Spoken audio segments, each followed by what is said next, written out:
Hello, and welcome to W.A.T. News. It is May 26, 2025.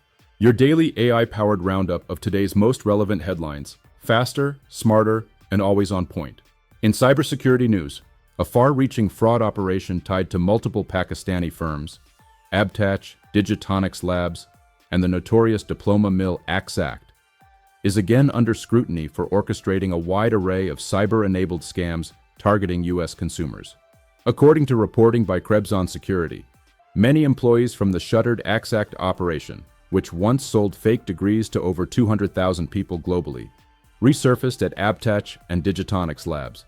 Pakistani investigators allege these companies have since engaged in extortion schemes involving fake trademark services, phishing sites, and fraudulent logo design platforms, many of which advertised through Google and were linked to US-based shell companies. Prosecutors claim customers were often lured with low-cost offers, then pressured to pay more under threat of legal action or public exposure. The firm's leaders, including Mohammed Burhan Mirza and Junaid Mansour, have been charged with fraud, impersonation, money laundering, and extortion. Despite arrests and criminal charges, ongoing bribery scandals and procedural delays have left many of the cases unresolved, raising concerns over accountability and cross-border enforcement.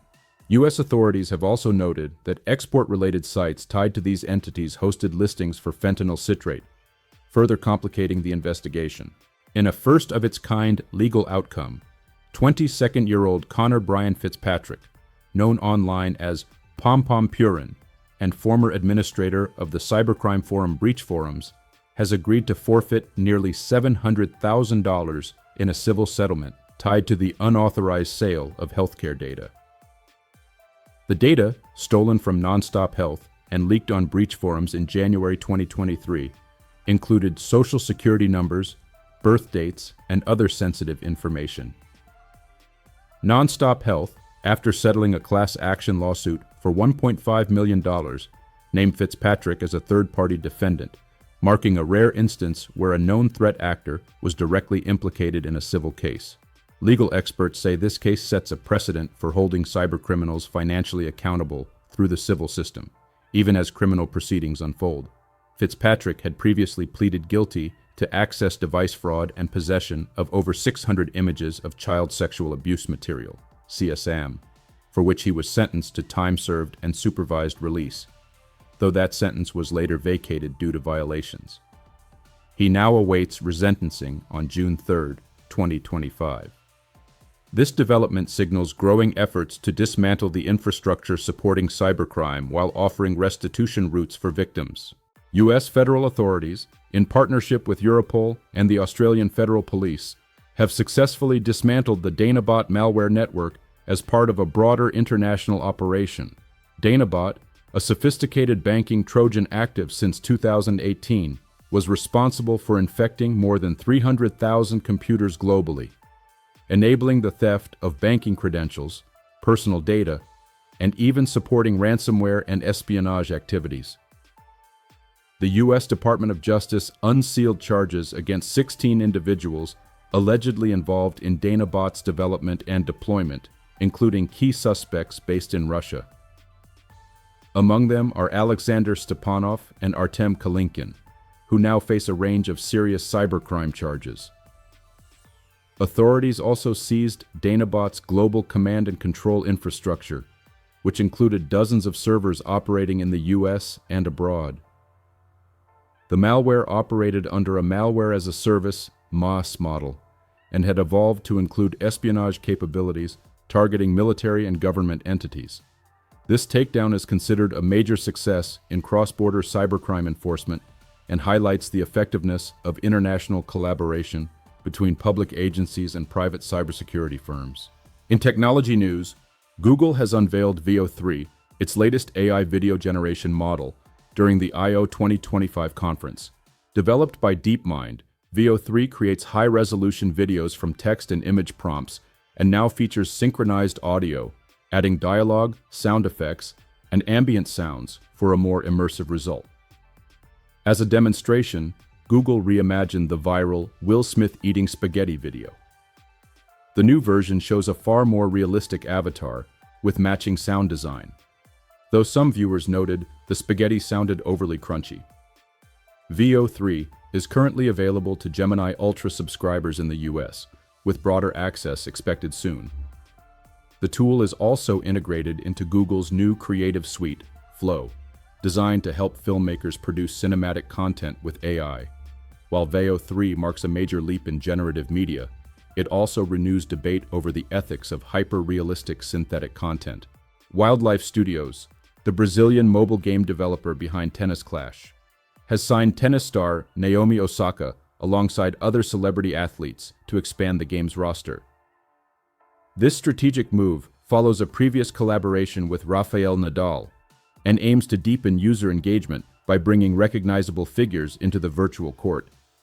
Tennis Clash, a real-time multiplayer tennis game with over 80 million downloads since 2019, continues to gain popularity as a leading mobile sports title. While specifics of Osaka's in-game role haven't been revealed, the company plans to roll out new content and events tied to the featured athletes in upcoming updates. A new report from TechRadar advocates for the integration of DevOps and MLOps into a single, unified software supply chain to eliminate inefficiencies caused by siloed workflows.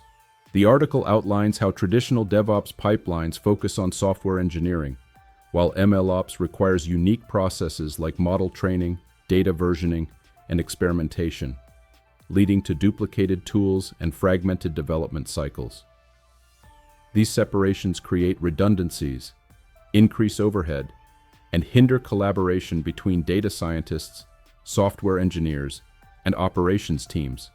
By merging these disciplines, organizations can streamline automation, improve deployment consistency, and enhance cross-functional communication. The report emphasizes treating machine learning models as artifacts within the software lifecycle, enabling consistent governance, traceability, and security controls across both code and models. Rather than branding this convergence as AIOps, the piece stresses a supply chain mindset where all components, from source code to ML models, flow through a unified pipeline. This transformation is framed as essential for boosting enterprise agility, ensuring compliance, and accelerating time to value in both software and AI-driven applications. In politics news, some reports have circulated suggesting that the Trump campaign may be exploring proposals involving U.S. immigration court proceedings being held in Mexico, where asylum seekers would remain across the border while awaiting decisions. At this time, there is no verified confirmation from campaign officials or government sources that such a plan is being actively considered. The concept resembles aspects of the previous Remain in Mexico policy, which was discontinued during the Biden administration due to legal and humanitarian challenges. Critics of such an idea warn it could raise serious concerns regarding due process and access to legal representation. Supporters argue it could ease the current backlog in the immigration court system. As of now, no formal proposal has been released, and the Mexican government has not issued a public statement on the matter. Frank James Moore, a seasoned political advisor and public servant who served in the Carter administration, has passed away at the age of 75. Moore was best known for his role as White House Director of Congressional Relations, where he played a central role in legislative negotiations and executive legislative coordination. His tenure was marked by efforts to promote bipartisan collaboration during a time of significant national challenges. Moore's colleagues have remembered him as a skilled communicator with a deep understanding of political dynamics and a strong commitment to democratic governance. His contributions helped shape White House strategies on energy, education, and regulatory reform. Funeral arrangements will be handled privately, with tributes continuing to come in from across the political spectrum. Monticello, the historic home of Thomas Jefferson in Virginia, is launching its 2025 civic season, an initiative designed to foster reflection and conversation on civic identity, democracy, and historical legacy. The program will feature public debates, historian-led forums, and youth engagement activities that explore the ideological contrasts and enduring friendship between Jefferson and John Adams. Organizers aim to provide a model for civil discourse in today's polarized environment, using the personal letters and philosophical differences between the Founding Fathers as a foundation. Events will be held on-site and streamed online to broaden accessibility. By linking historical insight with present-day challenges, Monticello hopes to inspire renewed public engagement with democratic values. The initiative will run through Independence Day, with programming scheduled to begin in June. Let's head over to Jen for the remaining top stories. Jen, over to you. Thank you, Hector. Let's get right into the latest. In business news, Blackpink's Lisa continues to make waves in the global music scene, with her solo debut single, La Lisa, reaching a major YouTube milestone. The music video has now surpassed BTS's Boy With Love in total views, marking a rare feat for a solo K-pop artist. Originally released in 2021, La Lisa broke records at the time with over 73.6 million views in its first 24 hours, becoming the most viewed solo music video in that time frame. This latest achievement further cements Lisa's global reach and the expanding influence of K-pop beyond South Korea. Her success highlights the increasing prominence of solo female idols in a genre traditionally dominated by male acts and group performances. Industry analysts suggest that Lisa's popularity across diverse international markets reflects a shift in how K-pop artists build global fan bases. The milestone is also seen as a benchmark for future solo endeavors from Blackpink members and beyond. McKinsey & Company remains under scrutiny for its advisory role to Purdue Pharma during the height of the U.S. opioid crisis. Internal documents revealed that McKinsey advised Purdue on ways to drive OxyContin sales, including strategies aimed at high-volume prescribers and responses to public backlash over overdose deaths. In 2021, the consulting firm agreed to pay $573 million in a multi-state settlement, separate from the $650 million federal settlement reached in 2024, to resolve allegations that it helped fuel the opioid epidemic. Additionally, former McKinsey executive Martin Elling was sentenced to 6 months in prison after pleading guilty to obstruction for deleting emails and documents related to his work with Purdue. McKinsey has since expressed remorse and has implemented new compliance protocols. The case remains a key example of how private consulting firms can play outsized roles in shaping public health outcomes. Legal experts say it could influence future oversight of advisory firms in the healthcare and pharmaceutical sectors. The UK government has confirmed its support for regional airline Flybe, preventing the carrier from entering bankruptcy for the second time in 5 years. While official figures have not been disclosed, sources close to the matter report that the bailout includes a deferral on over £100 million in tax obligations. The move is intended to safeguard more than 2,000 jobs and maintain essential air routes between underserved UK regions. Critics argue the decision gives Flybe an unfair edge over other airlines, especially at a time when the aviation industry is under pressure to reduce its carbon footprint. Environmental groups have also raised concerns that the rescue plan contradicts the UK's broader climate goals. In defense, officials cite the importance of regional air travel to economic resilience and community access. The situation underscores broader tensions between environmental policy and short-term economic interventions, particularly as governments navigate post-pandemic recovery. In entertainment news, pop icon Taylor Swift and NFL star Travis Kelce were recently seen dining at Harry's Bar and Restaurant in West Palm Beach, Florida, drawing renewed media attention to their ongoing relationship. The couple, both 35, reportedly enjoyed a quiet evening out during Kelce's off-season break from the Kansas City Chiefs and Swift's hiatus following the international leg of her Eras tour. Adding to the speculation and fan excitement, Kelce's mother, Donna Kelce, liked a fan-shared Instagram photo of the pair at the restaurant, subtly signaling her approval. Donna has previously voiced support for Swift, including attending her concerts and celebrating her accolades. Since making their relationship public in 2023, Swift and Kelsey have balanced high-profile careers while maintaining a relatively private romantic life. Their appearances continue to captivate both pop culture and sports media, with fans watching closely as the couple navigates public life and personal downtime. In a recent interview, musician Kid Rock shared insights into the patriotic undertones of his music, clarifying that while not always intentional, his songs often reflect themes of American pride. He attributed this to his upbringing, life experiences, and deep connection with his fan base, particularly those serving in the armed forces. Rock noted that some of his most meaningful performances have taken place in front of U.S. military personnel, both at home and abroad. He emphasized that these shows are a small gesture of appreciation for their service and sacrifice, and described them as profoundly humbling experiences. While his musical style blends country, rock, and rap influences, Rock's lyrics frequently touch on values like freedom and resilience. His statements come amid a broader conversation about patriotism in popular music and how artists use their platforms to express national identity. For many fans, Kid Rock's work continues to resonate as both entertainment and tribute. Legendary singer-songwriter Billy Joel has been diagnosed with normal pressure hydrocephalus, NPH, a neurological condition involving excess cerebrospinal fluid in the brain's ventricles. The condition, which can cause walking difficulties, memory issues, and urinary problems, is often misdiagnosed due to overlapping symptoms with Parkinson's or Alzheimer's disease.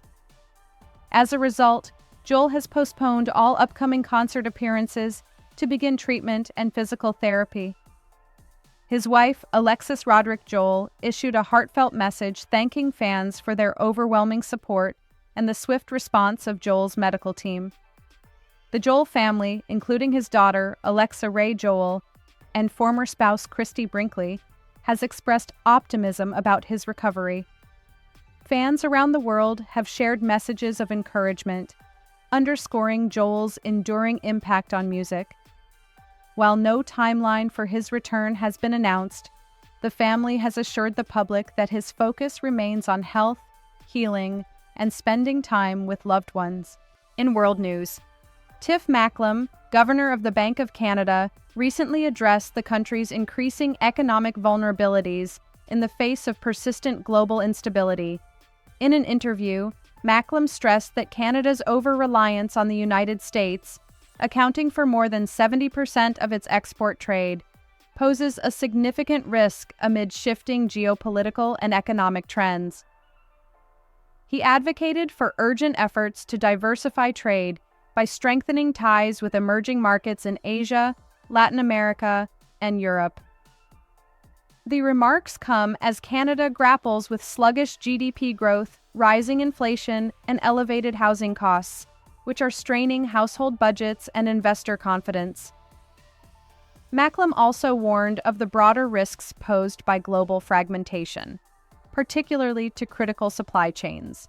He emphasized that economic resilience will depend on strategic diversification, not only to weather near-term shocks, but to safeguard Canada's long-term prosperity in an increasingly unpredictable global market. Mohammed Iqbal, a respected religious teacher from Poonch City in Indian-administered Kashmir, was tragically killed on May 7th during cross-border shelling between India and Pakistan. For over 2 decades, Iqbal taught at Zia-ul-Ulum, a local Islamic seminary, and was widely known in his community for his dedication to education and faith. However, shortly after his death, several Indian media outlets falsely identified him as a terrorist affiliated with Pakistan-based groups, claims reportedly based solely on his religious appearance. The misinformation deeply distressed Iqbal's family, who were already mourning his death.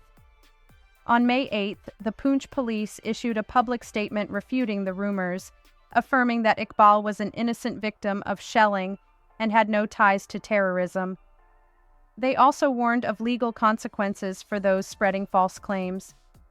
The incident has sparked renewed debate about media accountability, the dangers of stereotyping, and the impact of misinformation in conflict-prone regions. Iqbal leaves behind 2 wives and 8 children, who now face the painful task of preserving his legacy amid public scrutiny. In a rare diplomatic breakthrough, Israel and Hamas have completed a high-profile prisoner exchange mediated by Egypt. Hamas released 2 Israeli civilians, Avara Mengistu and Hisham el-Sayed, both of whom have documented mental health conditions and had independently crossed into Gaza under unclear circumstances. Alongside the civilians, Hamas also returned the remains of 2 fallen Israeli soldiers, Hadar Golden and Oren Shaul, who were killed during the 2014 Gaza war. In return, Israel released 2 senior Hamas political figures and transferred the remains of 100 deceased Palestinian militants. The exchange is seen as a rare act of cooperation amid an otherwise tense and protracted conflict. Israeli officials described the move as a humanitarian gesture, while Hamas framed it as a strategic victory and called for further exchanges. While the deal offers temporary relief for the families involved, experts caution that a durable peace will require broader negotiations and sustained confidence building between the parties. That's your full briefing for today from WAT News. Here's a quick recap of today's top stories. Google has launched Veo 3, its most advanced AI video model yet, capable of generating cinematic visuals with synchronized audio. The tool was showcased using a reimagined version of the viral Will Smith eating spaghetti clip, demonstrating vast improvements in realism. Wildlife Studios has expanded its mobile sports game Tennis Clash by partnering with tennis star Naomi Osaka and other athletes to boost engagement.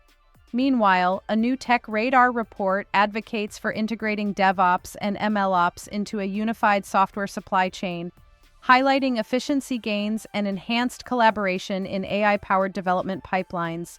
Bank of Canada Governor Tiff Macklem has called for urgent trade diversification as Canada faces mounting economic pressure and over-reliance on U.S. markets.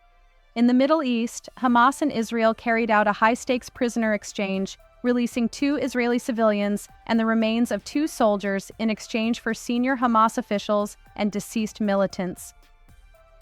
The agreement, mediated by Egypt, represents a rare moment of diplomatic cooperation amid ongoing tensions. While some media reports have speculated about a potential Trump-era plan to conduct U.S. immigration court proceedings in Mexico, no verified government proposal has been confirmed. Legal experts continue to express concern over the implications such a policy could have on due process.